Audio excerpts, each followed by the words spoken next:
Hello everyone. Today I'm excited to share with you the demo for Event Hub's Geo-replication. In this demo setup, we have multiple users placing food delivery orders on their mobile phone devices that eventually get written over to an Event Hub's namespace that has been set up for geo-replication between Taiwan North and Taiwan Northwest. This data is then piped over to a KSQL database or Kusto database so that we can create a cool dashboard to showcase all the analytics around it. And we're also piping this to a console logging application to showcase the orders in real time so that you can see how the applications interact with this. When you set up an Event Hub's namespace for geo-replication, you have the ability to pick the region. In this case, it's Taiwan North and Taiwan Northwest. And whenever you need to kind of fail over the copy, you actually promote the secondary to become a primary. So when that happens, your secondary becomes your new primary, and your primary is then demoted to a secondary, and all of your traffic, all of your reads, writes are conducted against the primary cluster and primary namespace always.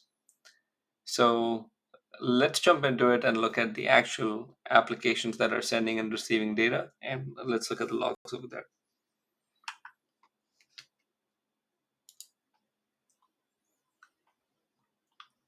So on my bottom left, I have a food delivery order publisher Docker container that is simply going to publish data to the event hub's namespace. And then on the right, I have a food delivery order consumer, which will consume the data on the event hub and then write the log statements to the log stream that's visible on the portal. And on the top left, I have my event hub's namespace that, like I mentioned, is set up between Taiwan North and Taiwan Northwest.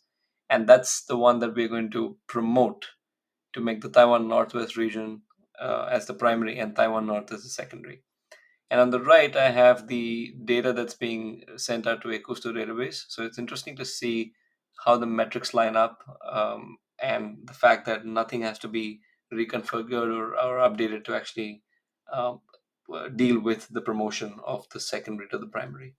So I'll start the Docker containers. So we start the producer and the consumer, and we start looking at the log streams.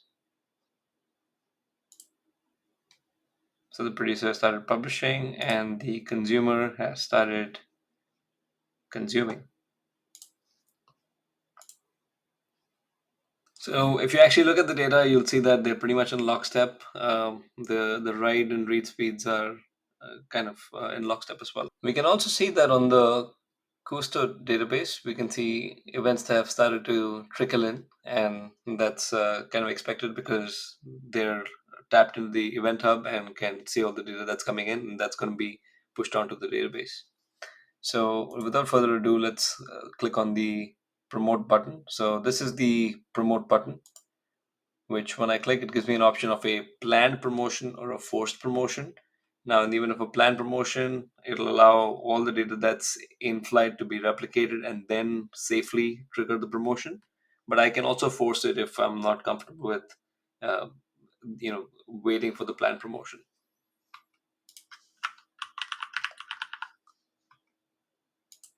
So once I hit promote, the producer is able to recover much faster because it's just going to pick up where it left off, and it'll actually start producing records to the new cluster as soon as the DNS entries go through. So we can see, a slight network disruption, but then it picks up where it left off.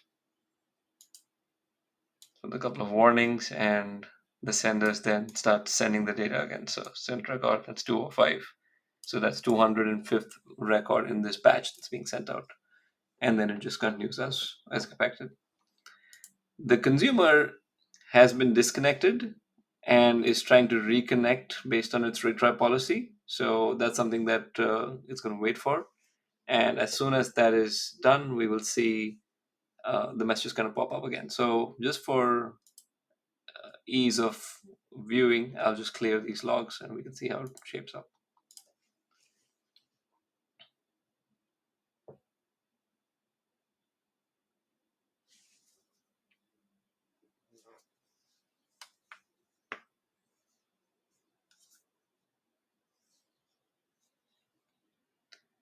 In the meantime, it's interesting to note that on the Data Explorer cluster, we see a small blip when the failover happened, and then it'll again pick up again. And like I mentioned, the consumer application is now starting to reprocess those messages. So this is all happening at runtime with no configuration changes, no connection string changes, or anything of that sort, and everything goes as planned.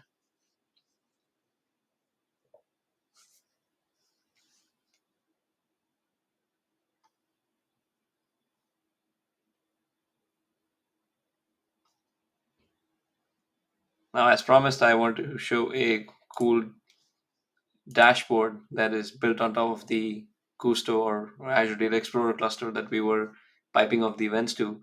And this is the live dashboard and near real time that's actually pulling information from the Event Hub and then showcasing that detail to us. So we're able to track the number of orders, the most ordered food item, and the last timestamp. And we can actually wait for this to refresh.